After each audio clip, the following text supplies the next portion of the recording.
Ayan na, kamusta kayo dyan mga ka-Mets?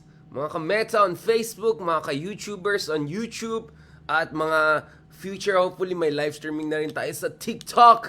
Pero maghanap tayo ng medyo safe na, na transmission. Baka naman, alam nyo na sa TikTok. But speaking of TikTok, mamaya check natin yung mga AI, spaceship, boy band, yung mga pinagawa natin ng mga avatar. Feeling F4, Titos of Taiwan. Yan. Okay. Ito, grabe. Ito. May malaking development po tayo. May ruling na po doon sa red tagging charges against some of the iconic, to put it nicely, members of the previous regime. I won't just say administration, but I would say regime, no? Explain natin mamaya yung difference between administration and regime. We have to be a little bit technical about this.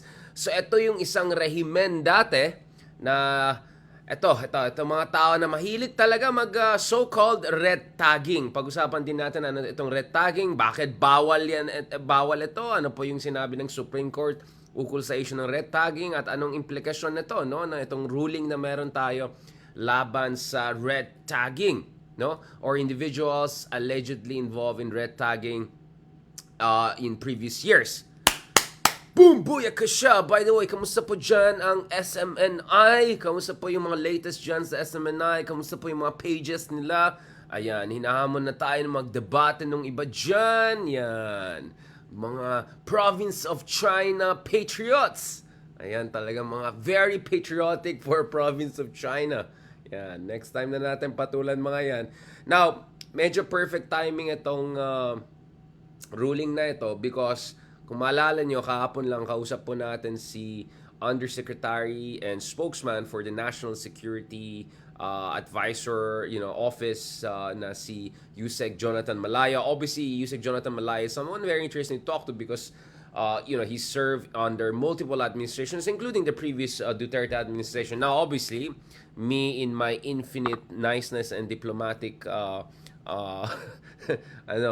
posture, hindi ko na pinatulan yung ibang sinabi ni Yusek ukol dun sa yung drug war ni Digong. Obviously, I think everyone is absolutely clear about where I stand on things based on facts na sobrang palpak talaga yung war on drugs ng dating administration. Dahil nga, ang daming namatay, pero pagdating sa big fish, nasaan po yung mga big fish? Ang daming namatay, pero pagdating naman sa sustainable solution sa drug problem, nasaan po siya? And as much as I commend many people in the government, including the previous administration like Jonathan Malaya, for overseeing some very difficult decisions, including mass vaccination, etc., I'll also stand by my evidence-based whole sets of writings sa sobrang palpak yung management ni Digong pagdating dun sa pandemic. So, just as palpak yung management niya sa West Philippine Sea, mahabang usapan, just as palpak yung management sa drug war, sobrang palpak din yung management dun sa pandemya. Kung titignan mo yun, lahat ng mga objective indicators from 2020 to 2021, all the way into 2022, purong kolelat ang Pilipinas sa mga world rankings. Yung Bloomberg rankings, ang daming mga Lancet rankings, lahat yan pinag-usapan natin. Hindi ito yung mga marites, Ito yung mga evidence-based comparative analysis, yung mga palusot-palusot dyan. In the Philippines, let's not forget, had 5 quarters of recession from 2020 to 2021. Again, isa sa mga pinakapalpak, no, yung management. And I'm not even talking about the damage or health sector. Yung sobrang late na nga mag-response pagdating sa travel bans kasi takot nga mag-travel ban dun sa mga dating dun sa beshi niya. And then nung nag-lockdown naman, sumobra yung lockdown, sobrang tagal. Again, you look at the study by the International Monetary Fund, among others. Sorry kasi I base my analysis on evidence, studies, high-level scholarship, among others. So late na nga tapos sumobra pa yung lockdown. So ang laki nung damage sa ating economy. Kaya kawawa ito si Junior. Nung nag-take over si Junior, ang laki ng utang natin, yung economy natin bugbog, etc. So but then again, hindi natin pinuntahan yan because that will be a whole different discussion. But I was very glad. I was very happy that we had, someone like Yusek Jonathan Malaya to share his sincere views on in terms of his service to the country. But more importantly, yung kanyang take dito, no, sa mga latest developments sa ating bansa, including itong threat ng sharp power, itong threat ng mga propagandists, itong mga province of China, yan, pinag-usapan natin yan. But one topic that we also discussed was itong issue ng rebellion, itong issue ng communist threat. Of course, para sa akin, if there's a communist threat na talagang threat, hindi na yung muna sa internal, no? Now, speaking of the communist threat, speaking of NTF-ELCAC, of course, kahapon nagkaroon tayo ng oportunidad na makuha yung panig ng gobyerno o yung mga nagtatrabaho sa gobyerno pagdating sa yung mga positibong nangyayari over the past year. So for instance, one area where I think the Duterte administration did well, for instance, was when it comes to peace process sa Bangsamoro. So very critical ako sa drug war, total catastrophe. Critical ako dun sa subservience sa China, nakakaya. Critical ako dun sa late na nga yung lockdown, sumobra pa yung management ng pandemic, fourth world level. But pagdating sa peace process sa Bangsamoro, kudos ako sa dating administration. Even sa may mga bagay sa West Philippines, like for instance yung refurbishing yung position natin sa Pag-asa, Tito Island, kudos rin sa dating administration. So fair lang tayo. Hindi ko nakasalanan kung mas marami yung palpak kaysa maganda.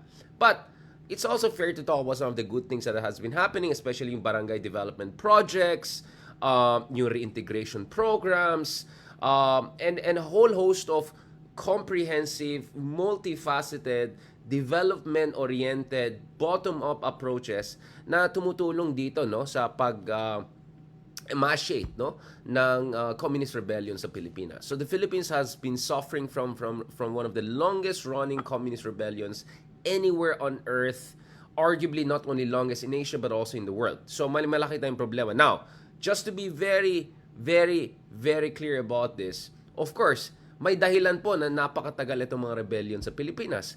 Isang dahilan po dyan, alam natin, napakalalim ng problema ng korupsyon, napakalalim ng problema ng warlordism, malaking problema pagdating sa political dynasties, katrapuhan, all of those things that are keeping huge swaths of our country in conditions of abject poverty and preventing the Philippines from fully realizing its potential. So yung kapalpakan ng ating political elite, especially dun sa mga alam yung mga warlords, mga etc. Isang nga dahilan na ito, ayoko ng federalism dahil alam ko pag federalism, lalo mo pa ma-empower itong mga trapo and warlords dun sa margins and the peripheries of the country. But going back to this, ayan, may effect na yung natin, Swiss miss natin. Going back to this, hindi lang tayo may pagkakulang sa social justice, hindi lang tayo sobra-sobra pagdating sa corruption, pagdating sa warlordism. Isa pang problema natin is, ang hina din yung ating kapasidad to deal with security threats sa ating bansa. So on one hand, we have weak state institutions, kaya nga hindi natin matalo-talo itong mga rebellion yan for a very long time. On the other hand, we also have a broken political system, particularly dun sa mga pinakamahihirap na rehiyon ng ating bansa, which fuels insurgency, grievance, and allowed all of these rebellions to go on for such a long time. So, we have to have a comprehensive view and understanding here. Hindi tayo nagkaroon rebellion dahil lang may, I don't know, diba? May conspiracy lang, no? There's a reason why lumakas yung rebellion and over there. And in fact, there's a reason why yung time na pinakamalakas yung communist rebellion sa Pilipinas ay yung panahon ng martial law. Sabi nga nung iba, in an ironic way, the martial law of Marcos was the biggest driver of the communist recruitment. Dahil sa sobrang karahasan na nangyari, sobrang kapalpakan sa economy, especially later on towards the 1980s and onwards, this was able to feed itong rebellion na yan. Now, that's one thing that keeps the Philippines apart from a lot of our neighbors kasi karamihan ng mga ating mga neighbors were able to crush yung rebellion. Now, some of them genocidal, as we saw in the case of Indonesia, and quite brutal, like in the case of the Malaysian emergency in the 1950s. So 50s, 60s, Indonesia, Malaysia took out the communist threat out of their country, no? Pagdating naman sa Pilipinas, yun nga, sabi ko, weak state institutions, injustice, katrapuhan, warlordism, all of these things conspired to push for a communist rebellion to be around for such a long time. Nevertheless, the good thing is, over the past decade, may konting mga magagandang pangyayari. So first of all, kudos to both President Aquino and President Duterte for pushing ahead with the peace process, especially dyan sa Mindanao. So President Aquino administration laid down the foundation dun sa peace agreement which allowed for the emergence of itong Bangsamoro na yan. Kudos kay President Duterte for continuing that as a matter of political conviction. This is one area I respect President Duterte. I think he pushed for greater rights for our Moro brothers and sisters. He pushed for the Bangsamoro even if that were the unpopular thing to do. He said it during the elections in 2016 and he did it when he was in power. So in fairness to President Duterte on this issue, I believe this was his finest moment. Ako po ay bumisita sa Mindanao, especially sa Marawi over the past few years and all. Of course, there are many things that I'm unhappy about on the ground, etc. But one thing you hear is that many people, especially yung mga progressives, yung mga galit sa gobyerno sa mga maraming bagay, pag tinanong mo sila, a lot of them will at least appreciate na President Duterte's heart was in the right place when it came to the Bangsamoro issue. So, we laid down the foundation for dealing with the Moro rebellion, right? So things are looking much better than before. Of course, things are not perfect. Marami pa rin problema sa warlordism, corruption, infrastructure, all of those things. Given yan, we can have a completely different episode about that. Pero balikan natin itong issue na ito. Just as the Bangsamoro issue has been slowly and gradually been addressed, or at least better addressed than before, and kudos also sa kasalukuyan administration for continuing the good things that both Aquino and Duterte administration did on this front. As we did that, that also provided more space para sa ating state institutions to deal naman dun sa isa pang rebellion. Ito yung communist rebellion. So what we see is that despite the collapse of the peace process negotiations sa pagitan ng gobyerno natin at saka yung mga communist rebel groups, etc., nakikita natin na humihina na talaga. Kasi wala na yung leadership. Wala na si Joma, wala na yung mga ibang leaders. In fact, more and more people are saying nangyari dito is actually nag-fragment na yung movement eh. Parang may regional na lang fiefdom. Wala nang centralized leadership. In fact, that was also one reason na this ground meta level negotiations were not working. But to cut the story short, I think there is a lot of reason to believe that talagang umina na talaga. But to say that mawawala ito, just like that, well, mawawala lang naman talaga yung mga rebellion na yan kung malakas yung ating response, including on the intelligence and security front. Pero, mas mahalaga, kung meron tayong rural development, kung meron tayong effective peace process sa Mindanao, kung meron tayong mga comprehensive economic, social, not only military responses dito sa ugat ng problema. Right? So, mahabang usapan yan. Now, I do not buy those argument na patapos na yung rebellion na yan forever. I'm a little bit skeptical about those kinds of claims. But I do agree that if you look at the evidence, humina na talaga yung rebellion niyan compared to before. In the same way na yung rebellion from our Moro brothers and sisters is nowhere close to where it was. And we have been able to successfully isolate also yung mga more extremist groups. I'm not saying okay na lahat. I'm just saying we went from -10 to potentially 5 out of 10. Right? So that's still a huge improvement. We're not 10 yet. But we went from -10 in the 70s and 80s to 0 nung 1980s and 90s to 1 and 2 nung 2010s, and then now we're closer to around 5. So we're not 10 yet, but we're 5.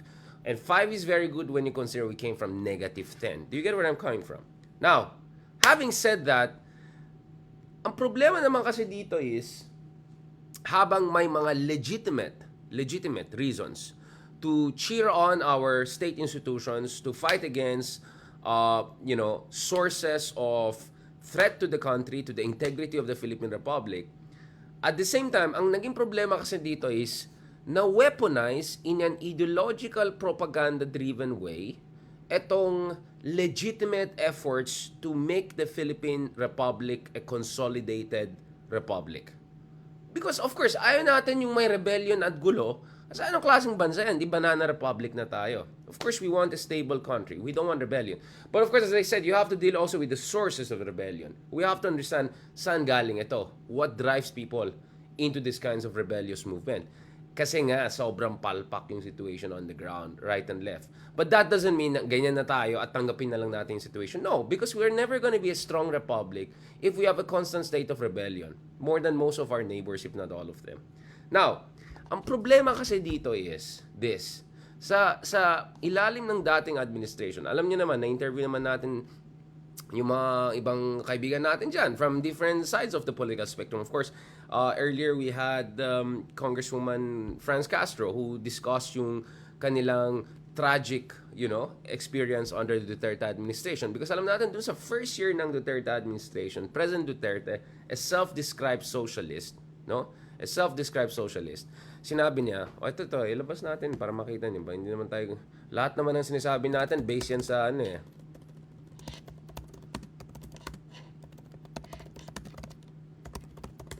haba ng introduction ko Hindi, pero we have to kasi mga kamets, kailangan natin i-ground yung mga sinasabi natin dito para hindi ito marites lang. Kasi seryosong seryosong usapan to Seryosong usapan to. At ako, ayoko yung mga bobo na argument na from one extreme to the other extreme. Alright? Now, for me, of course, tanggap ko na kaya nga may rebellion kasi maraming problema doon on the ground. At the same time, hindi naman ibig sabihin na tanggapin na lang natin yan at we'll just be this banana republic forever. No, something has to be done about it. But something has to be done about it in a smart way, in a democratic way, in a sustainable way. At dyan, ayoko yung mga bara-bara katangan. Now, going back to yung sinasabi natin, ito. So, meron kang presidente dati na openly sinasabi na socialist siya. Hindi siya communist, pero socialist siya. At sabi niya na last card siya and pag di natin siya binoto, ang Pilipinas ay maging narco state. All of that bullshit. Now, going back to this, sorry to say that, but going back to this, na naging emotional tayo kasi nakaka-frustrate how things turned out. Kasi ako naman, I kind of like yung openness to more progressive members, no? Joining the government. Kasi ayoko naman yung puro mga right-wing katrapawan, no? But at the same time, nakita natin very tragic yung nangyari. So in the first year of President Duterte, suddenly super bukas siya dito sa mga peace negotiations with people affiliated with the communist movement. Si Joe Masizon ay dati niyang professor, Beshi. O, tignan niyo pa yung mga picture ni Robin P. with Joma, yung mga ganun. So, at least 3 members or 3 folks affiliated with the left and all joined his cabinets sa NAPSI, sa DSWD, sa DAR, etc. But of course, that whole experiment exploded, no? And by mid-2007, baksak na talaga yung peace negotiations, no? And then, President Duterte went on the offensive. Well, as you understand, there's always an explanation also to that because President Duterte was also under pressure by members of the security establishment to take a harder line because a lot of these people were not very convinced kung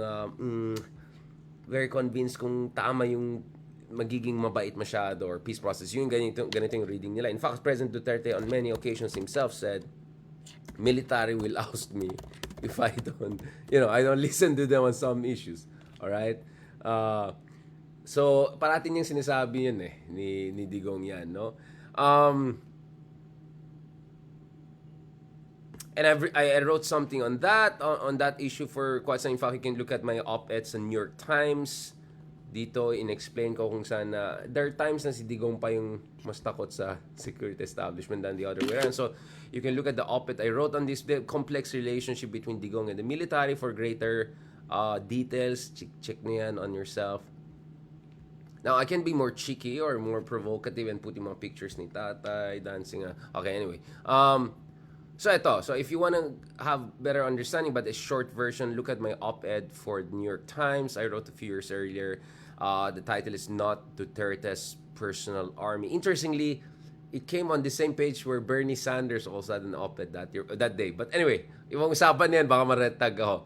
Now, papunta na tayo dyan. Don't worry about it. So, you had that 1 year of suddenly openness to peace negotiations, some sort of a comprehensive, umbrella, rainbow administration na may mga progressives, may liberal, may military, etc. It didn't work. It just didn't work. The whole thing just fell apart. No? Now, what comes after is something very interesting. And some would say it's something very scary. So what happened over the next years, especially from 2018 onwards, is we saw this advent of what you call red tagging. So pag-usapan natin itong red tagging na yan. First of all, itong red tagging po ay isang nothing unique to the Philippines, because in many ways you can say we saw a version of this in other countries. So the most famous one is yung McCarthyism or Red Scare. Now, you would know what I'm talking about pag pinanood nyo yung show na Oppenheimer. Ay, yung movie na Oppenheimer.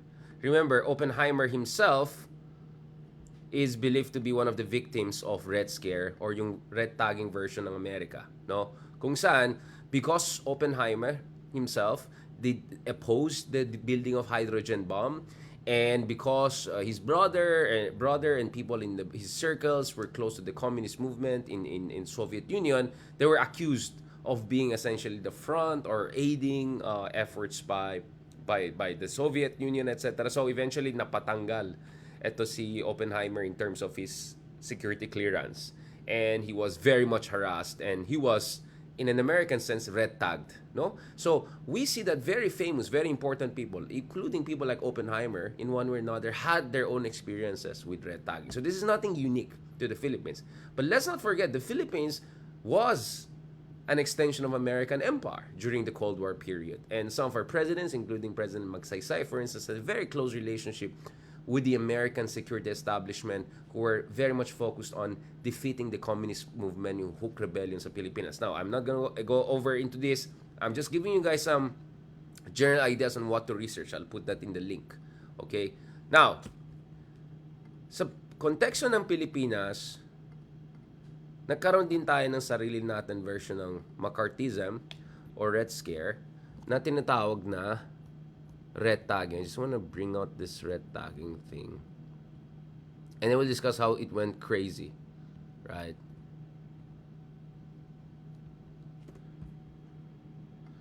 Okay. Discuss natin to, ha? Okay. Tapos mamaya pupunta na tayo sa ayun na. Yung mga pati mga artista, my goodness. Kung saan napunta yung usapan, di ba?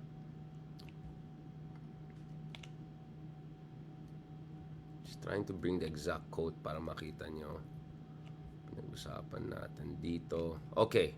Ito. So, what is red tagging and what to do daw pag ni-red tag ka? So, this is also a very helpful article na I suggest you guys to read it on your own. But let me just go through the key elements of this para alam nyo anong red tagging yan, in particular legal language, and also bakit bawal yan, hindi pwede yan sa isang demokrasya unless na sa isang pasyistang bansa ka na fourth world.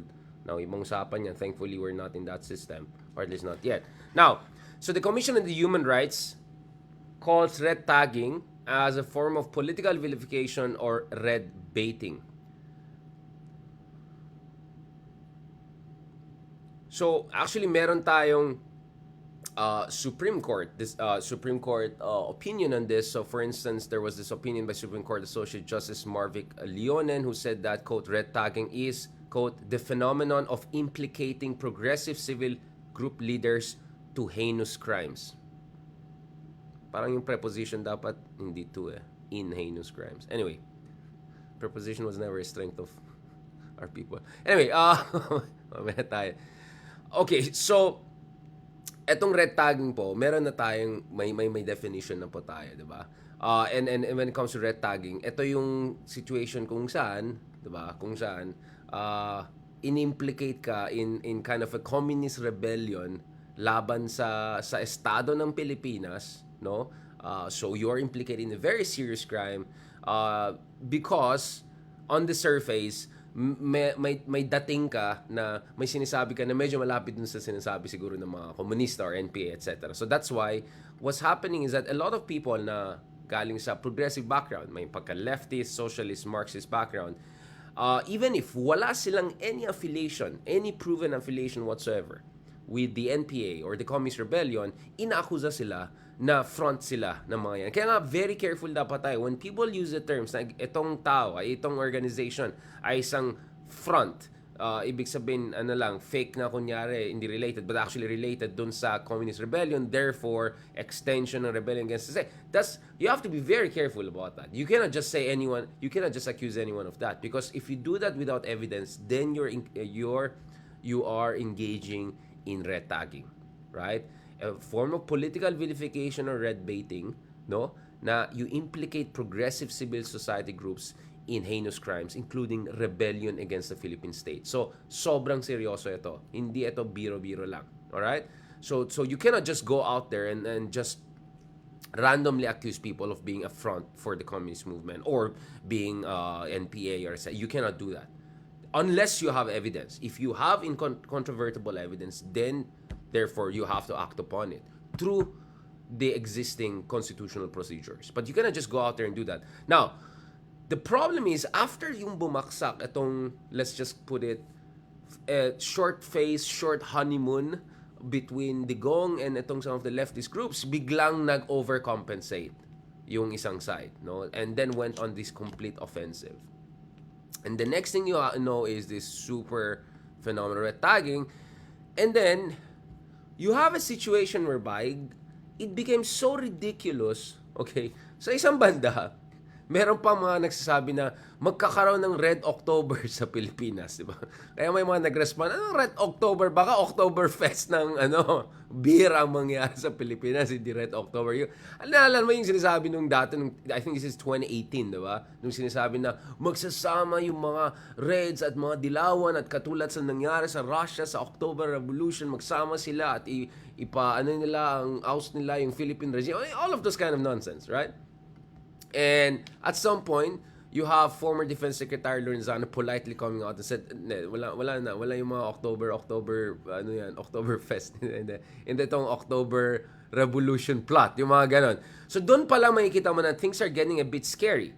Now, the reason why the October,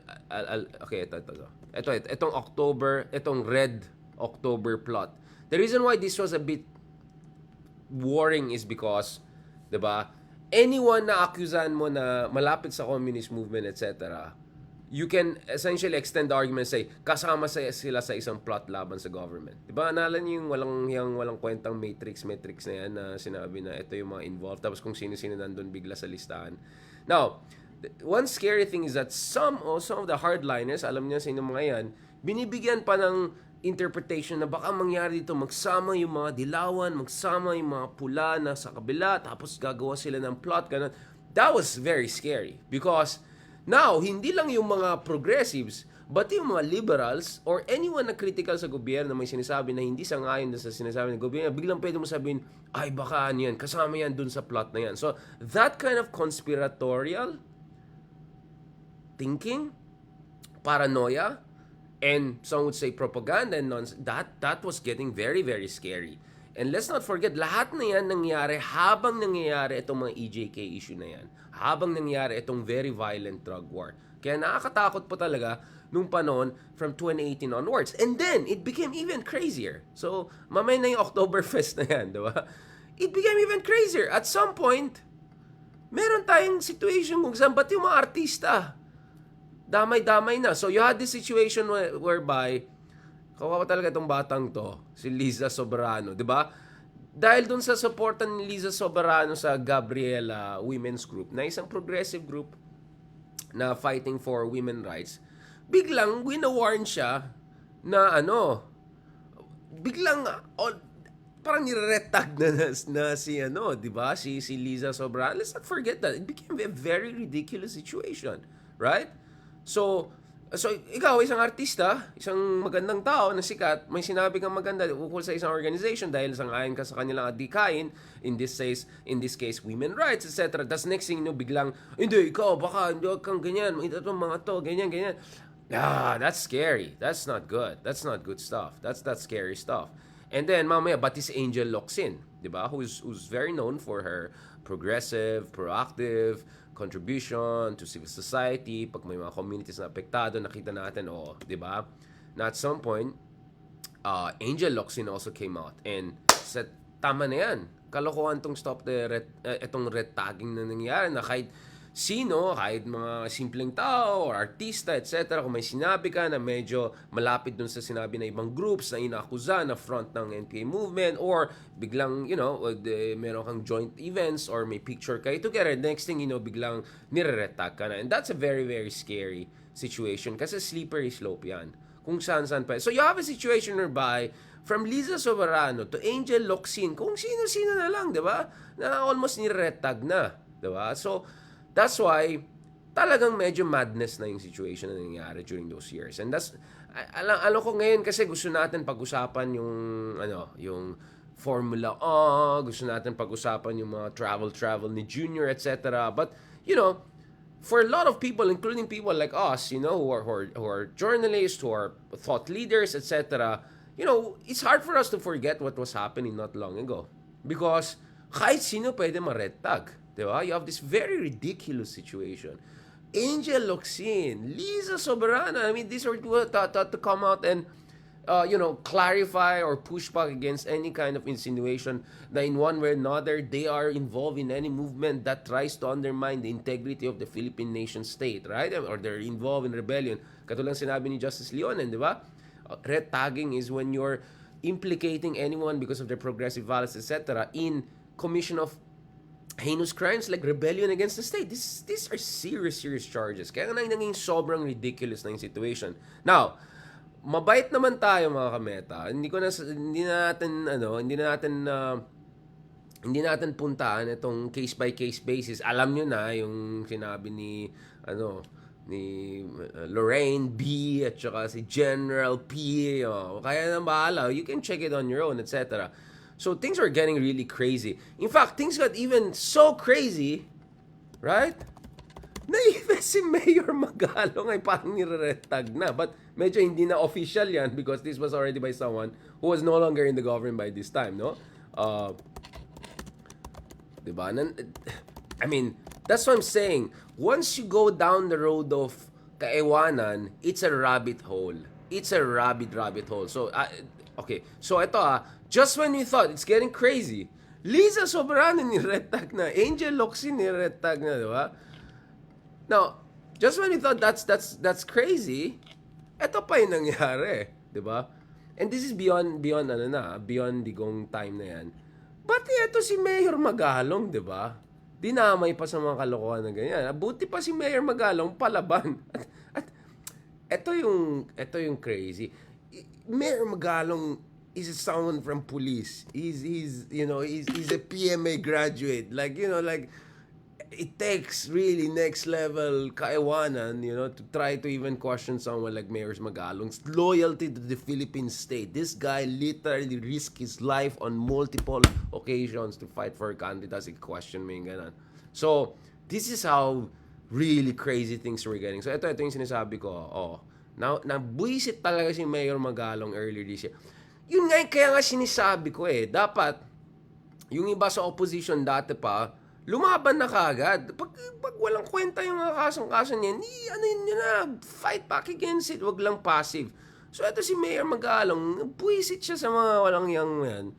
Ito, sabi ni Mayor Magalong early this year, no? Sabi niya, he would take legal actions against dun sa isang former anti-insurgency task force spokesperson na kilala niya si Lorraine B. Dun sa linking again to communists during a series of television broadcasts, no? Dun sa, alam niyo na yung, na yan, banda ba yan? Nasa Facebook pa ba yung na yan? Diba? Napuisit na talaga yan. This is crazy. Siyempre, kung ikaw ang mayor, you're gonna go to different communities, you're gonna shake hands, you have to work with different civil society groups, and then, maretag ka dahil itong civil society group ay allegedly isang front ng ganitong rebellion, etc. I mean, come on. That's how crazy things were getting. Right? Just when you thought Liza Soberano's situation was crazy, and then bati Angel Locsin, when you thought that's crazy, and then bati si Magalong, I mean, this is where, diba? Lines had to be drawn na. This is where the lines had to be drawn because this was getting out of control. Now, kahapon kausap natin si Yusek Jonathan Malaya, pinag-usapan natin yung mga continuities, yung mga ginagawa ni BBM. So, on paper, BBM has continuity and NTF-ELCAC, he has continued the drug war.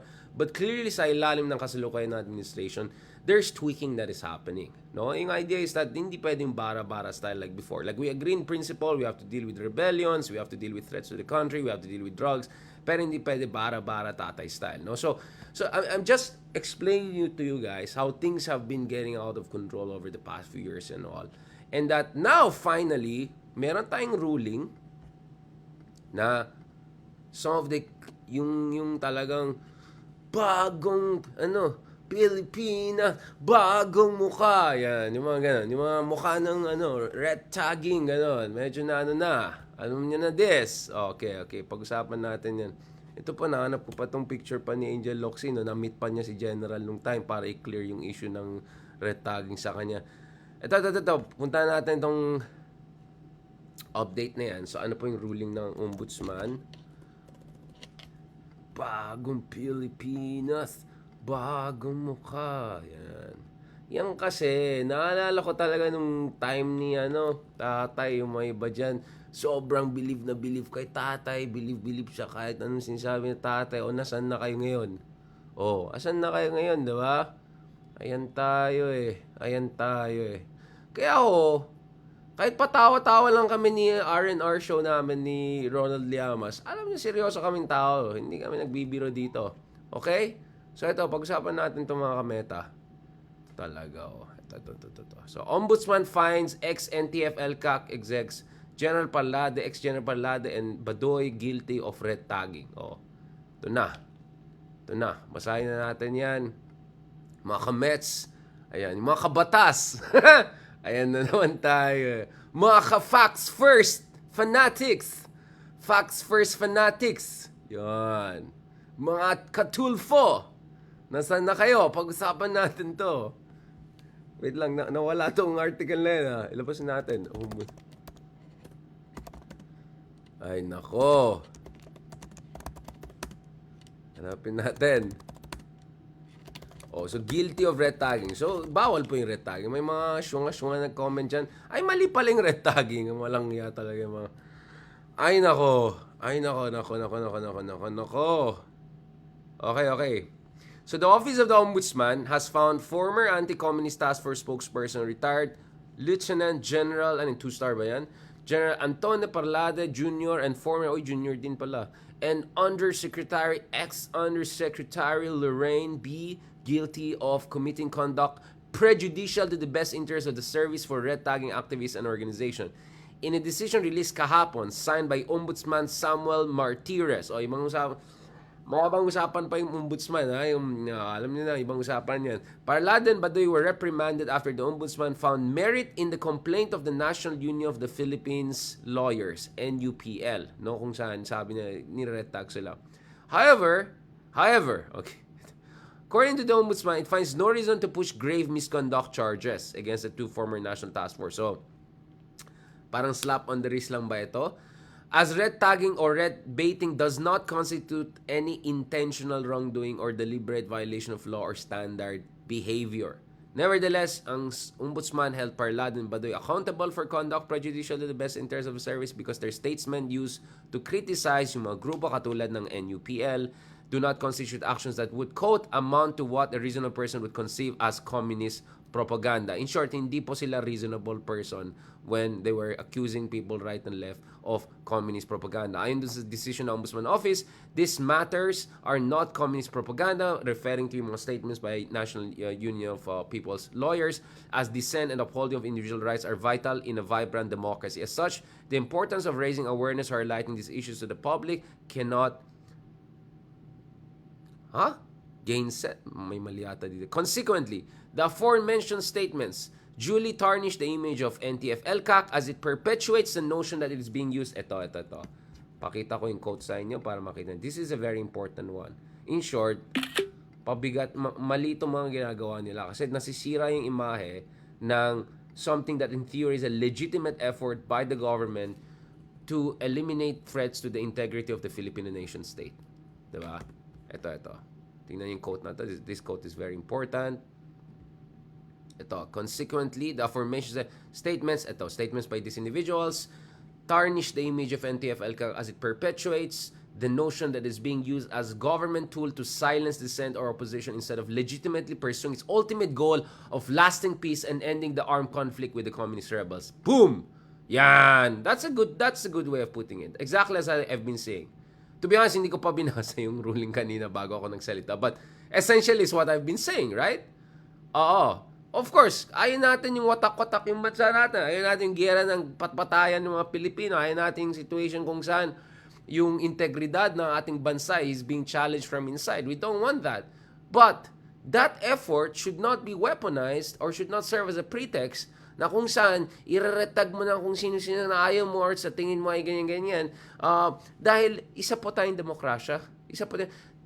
Dapat meron tayong acceptance dun sa constitutional rights ng mga individuals for dissent. Lahat tayo may karapatan na mag-dissent. O ikaw, DDS, ayaw mo kay BBM. Okay, criticize ka, no problem. O ikaw, Dilawan, ayaw mo yan. Okay lang yan. Legitimate niya sa isang demokrasya. Pero pag sasabihin mo itong tao na to dahil na-criticize lang kay Junior kunyari or kay Digong kunyari or kay ganun, ay NPA na siya or threatening the integrity of the Philippine state and you're implicating them in rebellion and heinous crimes, ay nako, ibang usapan yan. Now, of course, the thing is, na-vindicate yung accusation, na-vindicate yung claim ng mga iba dyan na itong mga pinaggagawa nila na accusation right and left ay mali at this tarnishes the image of the NTF-ELCAC. But, at the same time, wala naman any serious punishment. Barely a slap on the wrist. So, yun po yung nangyari. So, there's a good news but there's some would say not so good news because wala naman. But at least, at the level of the state, meron tayo no less than the Ombudsman office coming out and saying, hindi tayo pwede magkakalat dyan. Hindi tayo pwede mag-accuse ng anyone right and left na ay involved sa communist rebellion, etc. Mali po yan. Hindi pwede yan. So, I hope this only reinforces some of the positive trends we're seeing recently kung saan meron kang mga tao na medyo reasonable like Yusek Jonathan Malaya, among others, who are saying, yes, focus muna tayo on ways to get rid of the rebellion so that the country can move forward and so that we can focus on the real communist threat, as some would say, which is not dito, pero nasa West Philippine Sea. Right? Kasi yun nga yung problema eh. At yun yung ironic under the previous president because sobrang galit na galit siya sa mga communist rebels dito sa Pilipinas. At the same time, ano naman sinasabi niya dun sa mga isang malaking higanteng komunista na kung ano ginagawa sa atin sa West Philippine Sea, di ba? And now, under the current administration, we have a situation whereby they're saying, yeah, we have to deal with the internal threat so that we can focus on the real threat from the outside. Wait lang, andyan na natin. Yung Shopee natin.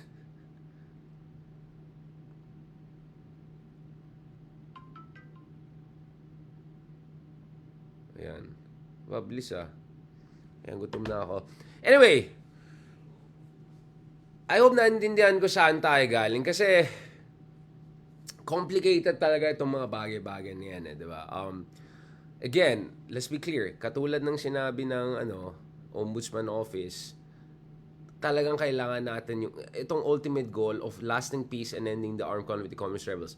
Yan, I think all of us can agree with unless, of course. Di ba? But that should not be weaponized to just accuse anyone of being involved in rebellion. Mali po yan. Hindi pwede yan. At ito ang panahon sa NTF-ELCAC to come out and to deal with all of these reputational problems that they have had over the past, no? So, yun nga yung problema Even if you have the right means, right goals, if your ends are good but your means are bad, it ruins, it undermines the ends. At yun ang parate kong sinisa. Ito yung naging problema talaga sa nakaraan na administration. They had some very good goals, making the Philippines more peaceful, more secure, dealing with drug problem, etc. Tama yun. Agree tayo lahat. Pero, yung solusyon made things worse. Nasira tuloy yung pangalan ng NTF-ELCAC, diba? At ngayon, of course, hindi ko pa na-mention yung isang kaibigan pa natin na iba, diba? Si Bossing Atom, diba? Nag-file din sila ng case dun sa itinirettag pa kanyang family members and loved ones. Ridiculous situation yan. Super ridiculous situation yan. So yun ang sinasabi ko. You don't have to burn down the whole hen house para kumuha ka ng fried chicken. Pwede ka gumawa ng fried chicken, hindi mo kailangang sunugin yung buong hen house. Ganon din po sa public policy. Tama po, kailangan natin tapusin itong internal wars, internal rebellions. Tama po, kailangan natin tapusin ng krimen. But, wag naman sana yung bara-barang solusyon. Wag naman sana yung makasyungahan na pinagsasabi na kung ano-ano. Tuloy nasira pa yung reputation nung NTF-ELCAC. Kaya kahapon, dahil, of course, may mga kilala tayo sa gobyerno, binigyan natin opportunity na explain what NTF-ELCAC is doing right naman. Especially now na wala na yung mga ibang tao na alam mo na ombudsman na ngayon. Okay. Alright. Woo! That's it. Kain na ako. Thank you so much again sa lahat ng mga nagmamahal sa atin. Please, huwag kayong magalit sa akin. Bakit pa kayo magalit? Ang bait-bait ko nga diba? Yun nga, kasi alam ko alam nyo na yan, diba? Yun nga ang point ko Kaysa makinig kayo sa mga walang yung mga vloggers na iba dyan na parang ganyan din na style na mahilig mag-redtag, mahilig na mga kung ek-ek na yan. Makinig kasi kayo. Makinig kayo sa konteksto. Merong historical context, political context, legal context, lahat yan dapat titignan. Hindi pwede yung isang context lang titignan natin. All of these elements, we have to put them together. At yun po yung ginawa natin today. Alright? Now, the thing is, okay.